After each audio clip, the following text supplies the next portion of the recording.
Come on in. I am so excited for today. I know I say that every day, but today is going to be an awesome day. So let's test the chat this morning.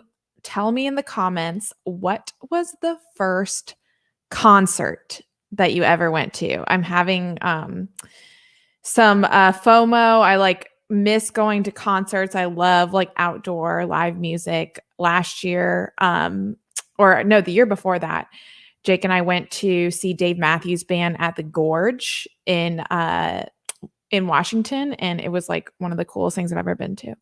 Oh, happy birthday to my sister. I know I just posted about her. I'll tell her that. Oh my God, Ricky Martin. That is hilarious. Let's see. Huey Lewis, Black Eyed Peas. Oh my God, Ludacris. That's so funny. Ludacris played at my college. So the first concert that I ever went to, did you guys ever watch the show All That on Nickelodeon? So All That had a concert, and that was the first concert that I went to. It was like Amanda Bynes, I think. Yeah, there were some other stars there, but when I arrived to the concert, I saw this tent and this huge line of people, and they were doing auditions to be on the cast of All That. And I was like, Mom, because of course I went with my mom and my sister, because I was 10. I was like, I got to audition for this show. And so I ended up waiting in line for 3 hours to audition for All That. Still didn't get the part, never got a call back. There wasn't even anyone in the tent. There was just a camera with a tripod, and you were supposed to read from a script. I'm like, I don't even think that camera was on, but I totally missed my first concert because I was auditioning for All That. Madonna, New Kids on the Block. That is so funny. Let's see. Dave Matthews Band is the best. Okay. First children's concert was Barney. Heck yeah, that's awesome. Okay, so keep telling me, what was the first concert you ever went to?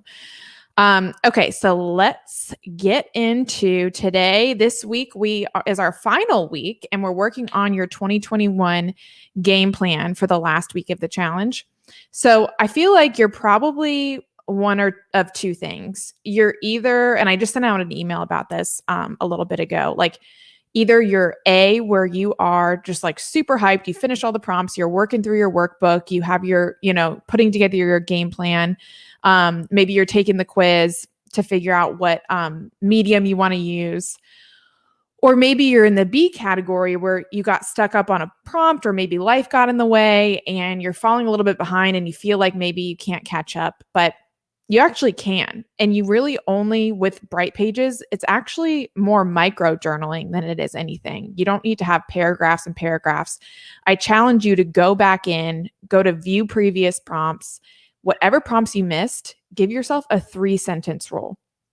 3 sentences. That's all you need to really reflect and get in there. Of course, if it starts flowing, you want to do more, great, but just put in 3 sentences.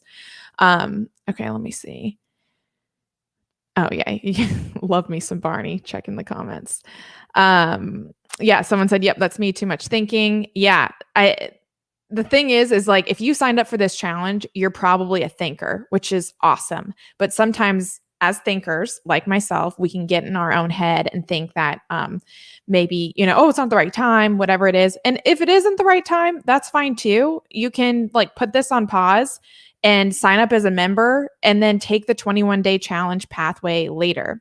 So this pathway is still going to live on Bright Pages after.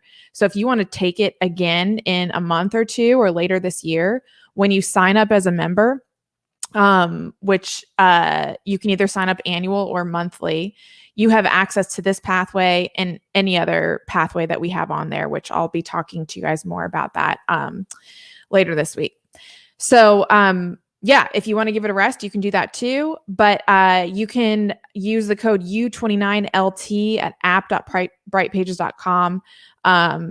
Jake, my husband's here today. He'll be putting that in the comments. And this code will expire on Monday, and then we'll take it down. So you can get the annual membership for $29.99.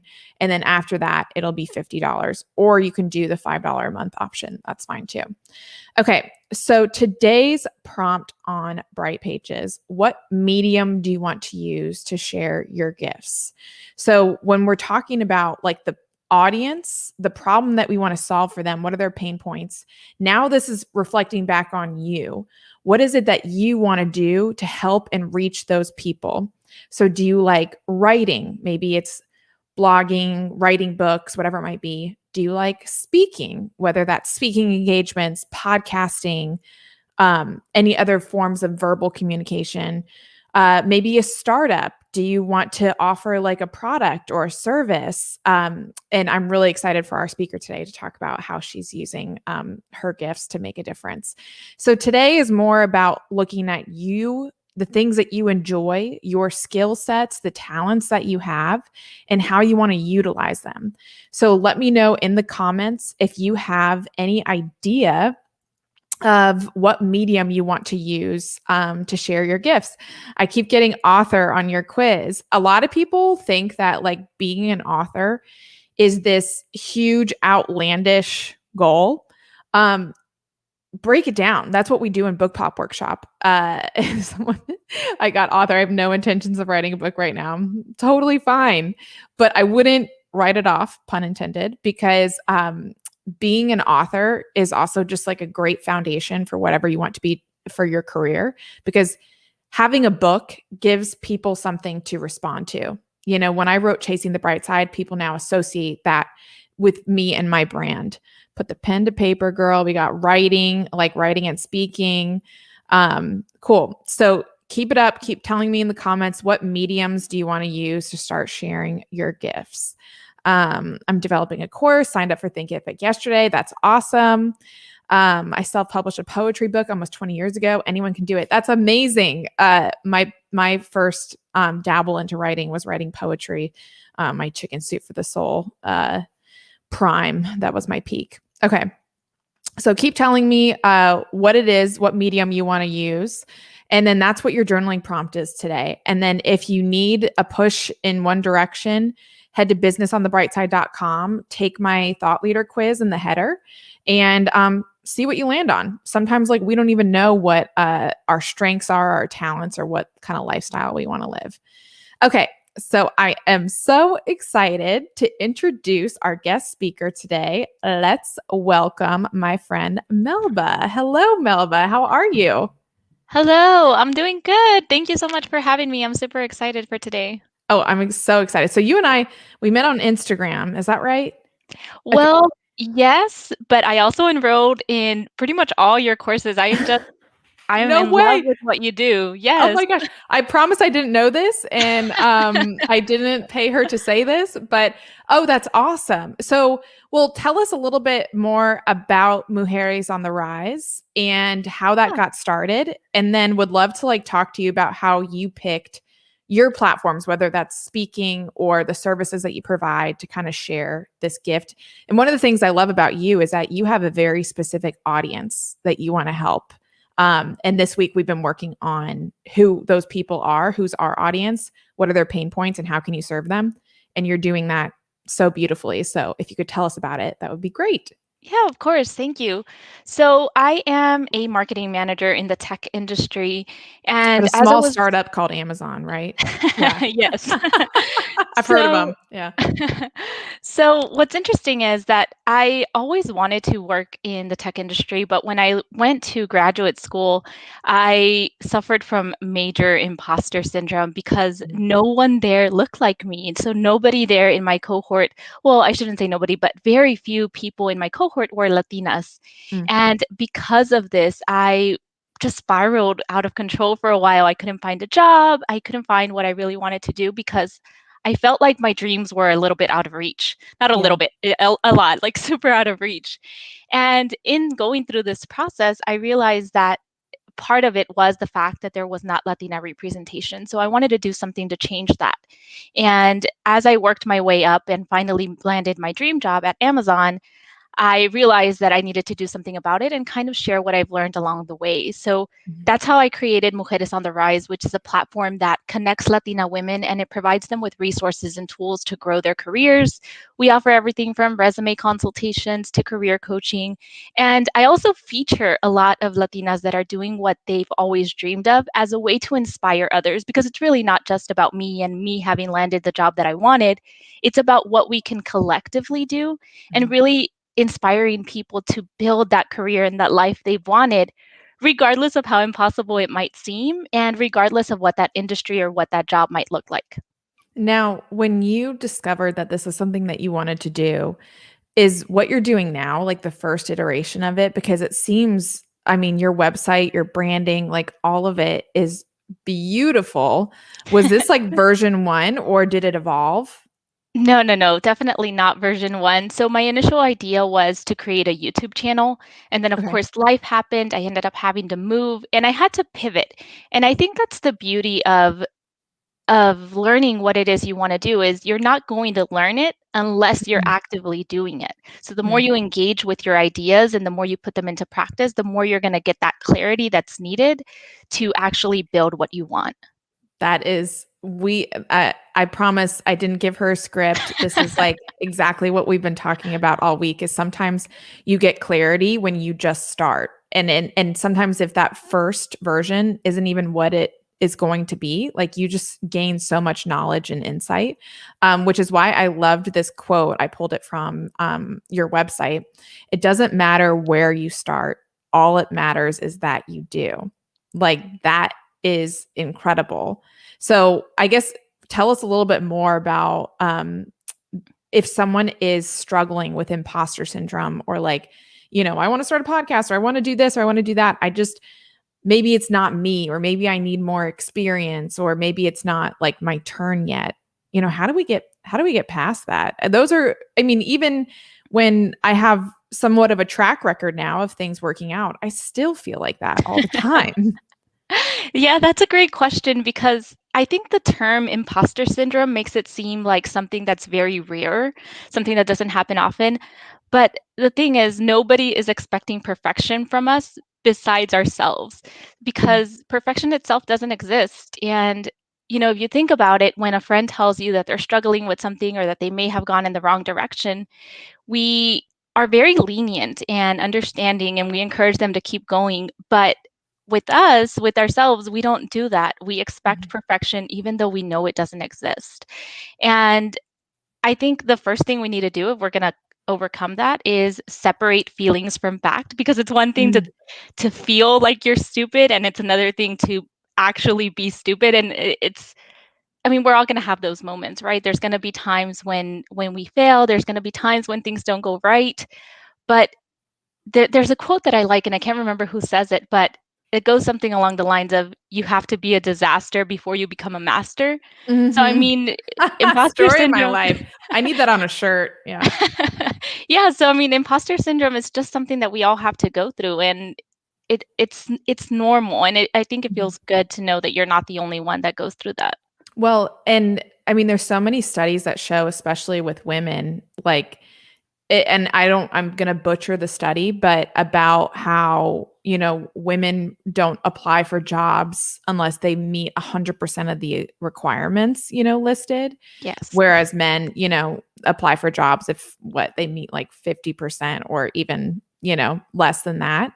Um, how do we like qualify ourselves in this? How do we move on and just kind of like release the like grip on the outcome and just be able to like put our name in the hat and see what happens. That's a big part, you're in mic drop workshop. That's one of the biggest parts of it is like you will never get a gig that you don't apply for. You have to just put your name in the hat.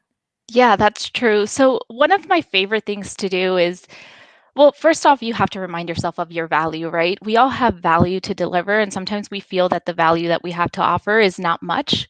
Or we just look at other people, we're comparing ourselves, and we're thinking, well, this person has so much more to offer than I do, but in reality, they're feeling the same way. But one of my, I like to call it a hack, but I don't know if it's really much of a hack. One of my favorite things to do to remind myself of my value is having Mhm. a kudos folder. So in this kudos Ooh, folder, I all like the that I sound of do, this. so what I do, and I recommend that every single person does this, is every single time somebody gives you an accolade or tells you something nice, put it in that folder. Whether you have to write it down Mm. yourself in a notepad or in a Word document, or if you want to keep an actual little joy jar, which I also do, A go ahead and joy jar, a kudos folder, like, even the names are making me happy.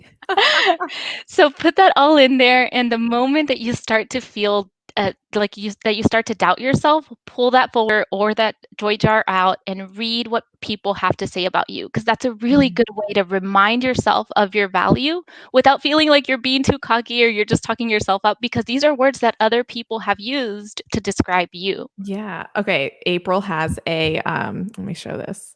April has a smile file where I Oh my save god, I all love the that. time. Okay, these names, we need to get Michelle, the trademark attorney, back in here and start putting trademarks on some of these names. This is awesome. Someone just said I started one of these this morning. We have one at Headbands of Hope, like a shared Google Drive folder with me and my entire team of like all photos that we've gotten from kids in the hospitals, like really nice letters from parents or healthcare staff, just showing like the impact of what we do, because you can get so caught up in the nuts and bolts of starting something or going for it, or just sometimes, like, Glennon Doyle posted something the other day. She was like, last week I had a bad day for no reason. Today I'm having a good day for no reason. Like, you just fluctuate sometimes. And Yeah. sometimes you can't pinpoint why. Some days you just wake up and you feel like shit and you're like, what am I, why am I here? Like, I'm not qualified to do this. I don't know if it's the amount of REM cycles I got the night before, or if I drank too much coffee that morning. Like, it's sometimes you can't connect the dots. You're just not feeling it. And so to Yeah. have your like joy jar or your smile file where it's like, this is fact, which is like what you said, separate feelings from fact. Like, people actually did this.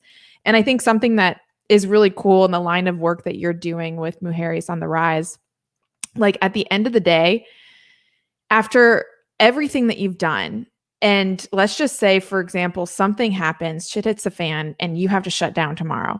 No one can erase the amount of women you've helped up until this point. And so sometimes you can be so worried about the future and the what ifs. Yeah. But even if you start and you just help one person in your audience or whatever, no one will ever be able to take that away because it's already happened. Do you have to remind yourself of that sometimes when you're leading such an amazing organization, like kind of keep rooting yourself in the mission of it? Yeah, definitely. And I think it also helps that, once you help somebody, you're going to start getting these messages. A lot of times people feel like, well, I want to write a book, but who's going to care about what I have to say? Or who's going to read it besides my parents and my friends? Mhm. But even if you just make an impact on one person and that person goes and makes an impact on one person and another person because of what you did or said, that's huge. It starts this little chain of events, and that's what the world needs to actually change. Mhm. In order to have a better tomorrow, we need to start, we need to stop doubting ourselves and we need to start implementing these ideas that we have.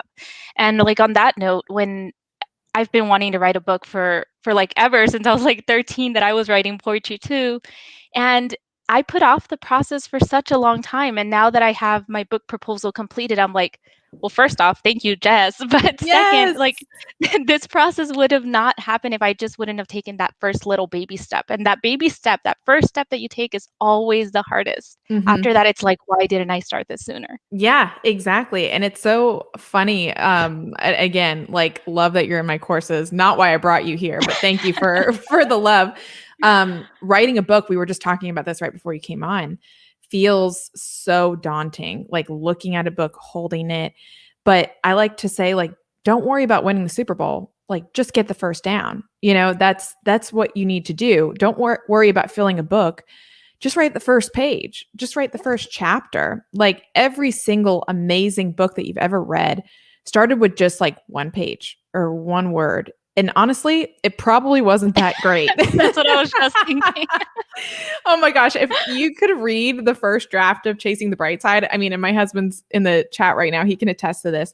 My first round of edits from my editor, I cried for 2 days because I thought that I had just written the worst book like ever. Now I'm so grateful for all of those edits because it truly did make the book better. But the first draft had a lot of work to do. But the work that was needed to get from the first draft to the final product was worth it, because you had already started that first draft. If you don't have that first draft, there's nothing to go off of. Exactly. So with Mujeres on the Rise, what was like, I know you wanted to do a YouTube channel, but how do you keep iterating? Like, this is such an innovative thing that you're doing with your like resume building courses and like meeting, people's needs to uplift women in the workforce. When do you know, like, okay, that was the first draft, like, let's iterate on the second one, like, without getting emotionally attached to all of the feedback, and so, you know what I mean? I'm kind of circling around this question, but like, you want to listen to people's feedback. You also want to think that you're the best thing ever. How do you like separate it and say, okay, like, let's change this or let's iterate and make this better? Yeah, well, what I often find is that honestly, I'm like my own worst obstacle, because usually I'm the one that wants to make something perfect, and other people are more forgiving in the fact that they build a connection with you, they understand what you're trying to do. And the wonderful thing is that if you ask people what they want or what you did wrong, they're going to tell you. So Mm-hmm. once you get that first draft out or that first iteration out, you can then send surveys and leverage your own community to ask them, well, what could have made this better? What could I have done? Or what would you like to see next? And use that feedback to go ahead and make that next iteration. So you don't have to have it all figured out at first. And I Mm-hmm. think you said this too when you created Book Pop, is I'm going to keep on iterating on this and I'm Mm-hmm. going to add more stuff to it later. And it's like, I never for one second when I signed up thought, well, I mean, what if this isn't 100% perfect? No, I wanted the guidance. I'm going to grab it. And if there's something missing in there, if there's something that's not working, I will find that information and we'll make it work together. Like, it doesn't have to be perfect. Just know Yeah. that there's always opportunity. And it's exactly what you said. You can't iterate if you don't have something to go off of.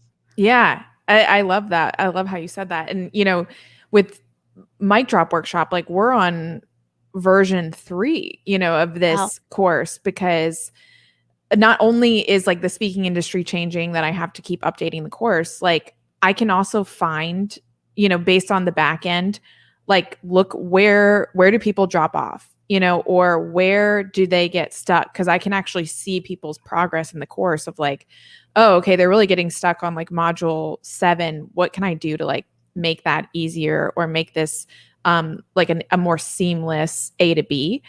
And I think in the beginning, if I got any feedback, around the course of like, oh, this part didn't make sense or whatever, like, I would take that personally, which is so silly because, I'm building this to help people. How can it possibly help people if I'm not open to feedback? But now it's just really about separating the person from the product. Like, you have to be willing to look at it as not an extension of yourself, but really just an extension of the purpose that you want to have, which is just so fluid and dynamic. So you have to be Yeah. open to feedback. And But I I'm think sure, that's yeah, go ahead. Yeah, that's a good point too, because you have to remember also that there's a difference between feedback and criticism. So there's going to be Mm-hmm. people that criticize you, and those are the people that you want to tune out completely. But if you're getting feedback that's actually constructive and that's talking about specific pain points and giving you valuable insights, that's what you actually want to take back to create that next iteration. That's a really great point of the feedback between, the difference between feedback and criticism, because yes, there has been a criticism out there before. You responded on my Instagram yesterday where I screenshotted that like random guy that was like, you don't look successful. And I'm just like, okay. Like, I think it was Brene Brown that said something. It was like, listen, or maybe it wasn't Brene, but it was like, listen to like the 3-star reviews. Like, sometimes the 1s or the 5 stars are like the extremists, and the 3 stars are the really constructive feedback, because they're going to tell you what they liked, but also what could use improvement. So I think it's a really great place to be as as a creator, when you're not like attaching yourself to the ones or the fives, you're like listening to the threes. And it's also about, listening to the chorus. If you have one person that says like, oh, this part didn't help me, or this, like, you're not going to go change your entire business because one person said something about it. Like, what's the thing that you keep hearing? What's the thing that keeps bubbling up? And then that's when you can like move and be agile. But to wrap this up, what's one piece of advice that you wish you could have told yourself when you were starting out? So I'm gonna use the same quote that you grabbed from my website because it's Yes. my favorite quote. It's so But good. it truly, yeah, it doesn't matter where you start. All that matters is that you do. I didn't mention it, but I actually dropped out of high school, so I'm a high school dropout. I Oh, dropped out wow. to help out my family financially because we were a single parent household. And I worked my way up to a master's degree, and now I work in tech, and I'm doing something that I'm truly passionate about that I think matters. So I mean, it truly, it does not matter where you start. Like just do it already. Don't doubt yourself so much. Yeah. And like you said, it's like version one is probably not going to be the version 3 years from now. So don't like, you Yeah. might think it's ink, but it's only chalk, and you'll be Oh, I able to love write that. it, for sure. So where can people find you? We have your website here, mujeresontherise.com. And then here is her Instagram, but where can people find you, or where do you like communicating with people? Yeah, definitely reach out on Instagram if you have any questions. That's my preferred way. But so happy to be here. And thank you so much, Des, for having me. And I wish everybody the best of luck. And you got this. Yes, you are wonderful. Thanks for being on here. Bye, Melba. Bye. Awesome. Oh my God, she is amazing. Definitely check out her website, Mujeres on the Rise. First of all, it's freaking beautiful. Second of all, the resources and tips that she has on there are really amazing. And she's super modest. She's a powerhouse at Amazon and also just doing so many amazing things. So she's wonderful. But okay, so I hope you guys enjoyed Melba as much as I did. It's fun when you can have a little digital romance, that you meet on Instagram. That's 2020 for you. She seems super sweet and genuine. She really is. Okay, so moving on, a few housekeeping things before we wrap up today. Again, if you feel like you're falling behind, just go into view previous prompts and just commit to 3 sentences for any page that you missed. 3 sentences. Don't overwhelm yourself. That's enough. So we'll have our closing live session on Monday, February 1st at 10 a.m. Eastern time. So technically Sunday is 21 days, but we're not going to go live on the weekend. So we're going to have our closing session on Monday. And that is where I will also be sharing the prize that you will get and how to redeem it for answering all 21 prompts. And obviously, if you can't make it live, then you can watch the replay and you can still redeem your prize. But let me see if there was anything else. Such a great way to start the day. Where's the workbook? Jake can post a link to the workbook in the comments. The workbook is just supplementary to the prompts. If you want to use the workbook, great. If you just want to focus on the prompts, that's fine too. But the workbook was really just a way. The workbook is really just a way for you to kind of summarize all the things that you've written into something that is like clear and concise. So yeah, Jake did that. How should we show you that we did all the prompts? So I'm still working on this. My guess is that it'll just either be on our system or a screenshot of like your previous prompts without on your past pages without being able to read anything that you said. But we're gonna nail that down and make sure that it's a clear instruction of how to redeem that. So we will do that. But okay, so I will be back here tomorrow going solo at 10 a.m. And then on Friday, we have Angela Connor, who is amazing, as our last speaker to round out our speaking series. Last but not least, head to businessonthebrightside.com, take the header in the quiz, or take the quiz in the header. to help figure out what direction you want to go. If you're interested in learning more about the courses that Melba's a part of, since she was talking about them, Jake can put those in the comments. My book writing course is Book Pop Workshop, and that is a course to help you get a traditional book deal. So it's not really about just writing your book. It's about selling it to a publisher like Random House or HarperCollins. I don't see enough women getting those traditional deals, so I want to help people do that. And then Mic Drop Workshop, which I know a lot of you are already in, is my course for women to get paid speaking engagements. If you can't tell, I'm really passionate about helping women tell and sell their story. And Bright Pages is a really great way for you to figure out what that story is, so that if you want to sell it one day, you can. All right. Okay, perfect. That is it. If you're having trouble downloading the workbook, shoot us an email, hey@brightpages.com. You also, when you signed up for this challenge, you got an email to your inbox with like a Kajabi login, and you can download the workbook inside of that login as well. So you guys rock. I will see you here tomorrow. Bye, everyone.